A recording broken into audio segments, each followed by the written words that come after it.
அஸ்ஸலாமு அலைக்கும் வரஹ்மத்துல்லாஹி வபரகாத்துஹு. அல்ஹம்துலில்லா, எல்லா புகழும் அல்லாஹ் ஒருவனுக்கே. கண்ணியத்துக்குரிய எல்லாம் வல்ல அல்லாஹ் நல்லடியார்களே, பெரியவர்களே, சகோதரர்களே, தாய்மார்களே, சகோதரிகளே, அன்புக்குரியவர்களே, அல்ஹம்துலில்லா, அல்லாஹ்வுடைய உதவியினால் துஆக்களை மன்னம் செய்வோம் என்ற அடிப்படையில் சிறிய சிறிய துஆக்களை உங்களுக்கு நான் நினைவூட்டி அறிமுகப்படுத்தி, அந்த துஆக்களை எப்படி மன்னம் செய்வது, மன்னம் செய்த துஆக்களை எப்படி நடைமுறைப்படுத்துவது, நடைமுறைப்படுத்தக்கூடிய அந்த துஆக்களை எப்படி மறக்காமல் இருப்பது என்ற வழிகாட்டல் நிகழ்ச்சியாக இந்த துஆக்களை தொகுத்து நான் வழங்கி வருகின்றேன். இதுவரைக்கும் 6 துஆக்களை உங்களுக்கு தந்தேன். இது 7வது துஆ. இந்த துஆவை பொறுத்தவரை முக்கியமான துஆ உண்டு. அதாவது அல்லாஹும்ம யா முகல்லிபல் குலூபி சப்பித் கல்பி அலா தீனிக்க. அதாவது உள்ளங்களை புரட்டக்கூடியவனே, எனது உள்ளத்தை மார்க்கத்தில் உறுதியாக வைப்பாயாக என்ற பொருளடங்கிய துவா. ஏன்னா நபியவங்க சொல்கிறாங்க, எங்களுடைய அனைவருடைய உள்ளங்களும் அல்லாஹ்வுடைய 2 விரலுக்கு இடையில் இருக்குது. அல்லாஹ் நாடுனா அந்த பக்கம் திருப்புவான், அல்லாஹ் நாடுனா இந்த பக்கம் திருப்புவான். அப்போ அந்த உள்ளங்களை புரட்டக்கூடியவன் அல்லாஹ் தான், திருப்பக்கூடியவன் அல்லாஹ் தான். இப்போ நம்ம அல்லாட்ட துவா கேட்கறது, உள்ளங்களை புரட்டக்கூடியவனே, உள்ளங்களை திருப்பக்கூடியவனே, என் உள்ளத்தை மார்க்கத்தில் ஆக்குவாயாக, மார்க்கத்தில் உறுதியாக்குவாயாக என்று அல்லாட்ட அப்படி துவா கேட்டு இருக்கக்கூடிய நேரத்தில் அந்த துவாவினூடாக இந்த உள்ளம் ஈமான்ல உறுதியாக, தெளிவாக, நிலையாக இருக்கக்கூடிய பாக்கியம் கிடைக்கும். இன்னும் அன்புக்குரியவர்களே, அப்போ இது ஒரு இலகுவான துவா தான். கவனிங்க, அல்லாஹும்ம யா முகல்லிபல் குலூப். அப்போ முதலாவது வரி அதை பாடமாக்குங்க.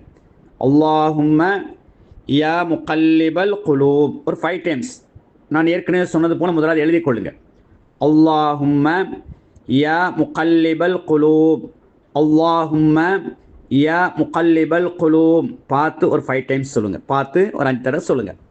இப்போ பார்த்து சொன்னதை பார்க்காம சொல்லி பாருங்க. அல்லாஹும்ம யா முகல்லிபல் குலூப் இன்னும் ஒரு 5 தடவை என்ன செய்யுங்க, பார்த்து பார்க்காம இப்போ சொல்லுங்கள். பார்த்து சொன்ன பிறகு பார்க்காம சொல்லுங்கள். அடுத்தது சப்பித் கல்பி அலா தீனிக்க.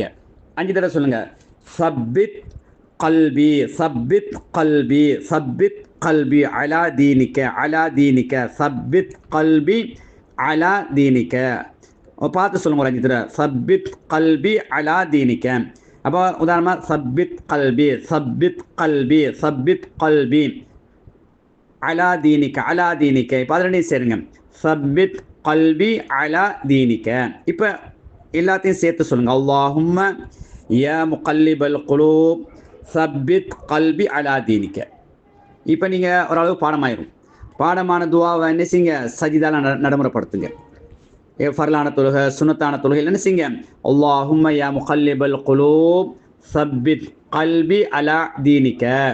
அது சொல்கிற நேரத்தில் அந்த பொருளை மீனிங்கை சமரியம் பண்ணி நினச்சிக்கொள்ளுங்க. உள்ளங்களை புரட்டக்கூடியவனே, என் உள்ளத்தை அதாவது மார்க்கத்தில் ஈமானில் உறுதியாக்குவாயாக என்ற அடிப்படையில் என்ன செய்யுங்க, அந்த பொருளை நினச்சிக்கிட்டே ஓதிவாங்க. மௌத்தா போகிற வரைக்கும் அந்த துவா மறக்காது. நீங்கள் டெய்லி என்ன செய்யுங்க, நடைமுறைப்படுத்தணும். சும்மா இன்னைக்கு பாடமாக்கிட்டு ஒரு 2-3 நாள் ஓதிட்டு அப்படி விட்டுறக்கூடாது. அதனால தான் நான் சொல்கிறேன், ஒரு கொப்பியில் ஒரு நோட்டில் நீங்கள் எழுதிட்டே வாங்க. அதுக்குன்னு ஒரு தனி ஒரு 80 பேஜ் கொப்பு ஒன்று வச்சுக்கொள்ளுங்க. அப்படி எழுதிட்டு வர நேரத்தை இப்போ உங்களுக்கு இது வரைக்கும் எத்தனை துவா பாடமாக்குனீங்கன்ற ஒரு நிலையும் வந்துடும். அதை நீங்கள் நடைமுறைப்படுத்துங்க. இப்போ நான் தரக்கூடிய துவாக்களை கொப்பியில் எழுதுங்க. அடிக்கடி கொப்பியை பார்த்து சொல்லுங்கள். அடிக்கடி சஜால ஓதி வாங்க. அடிக்கடி என்ன செய்யுங்க, ஓதி வரக்கூடிய நேரத்தில் எங்களோட மவுத்து வரைக்கும் அந்த துவாக்கள் மறக்காது. மீண்டும் மீண்டும் என்ன செய்யும், அது வந்துக்கிட்டே இருக்கும். குறைந்தபட்சம் அந்த பொருளை மீனிங்கை சமரியை மட்டும் விளங்கி வச்சுக்கிட்டீங்கன்னா இந்த துவாவுடைய சுருக்க பொருள் இதுதான் என்பதை விளங்கி வச்சுக்கொள்ளுங்க. அது இன்னும் எங்களுக்கு ஆர்வத்தோடு அந்த துவாவை உயிரோட்டமாக பிரார்த்தனை செய்வதற்கு உதவியாக இருக்கும். எதையெல்லாம் மார்க்கமாக படித்தோமோ, கேட்டோமோ, விளங்கினோமோ அதையெல்லாம் உள்ளத்தில் இருத்தி வாழ்க்கையில் நடைமுறைப்படுத்துவதற்கும் கடைசி நேரத்தில் கடன் இல்லாத நிலையில் லா இலாஹ இல்லல்லாஹ் என்ற கலிமாவை சொன்னலாக அல்லாஹ் தஆலா நம்ம அனைவரும் மரணிக்க செய்வானாக. வஆகிரு தஅவானா அல்ஹம்துலில்லாஹி ரப்பில் ஆலமீன். அஸ்ஸலாமு அலைக்கும் வரஹ்மத்துல்லாஹி வபரகாத்துஹு.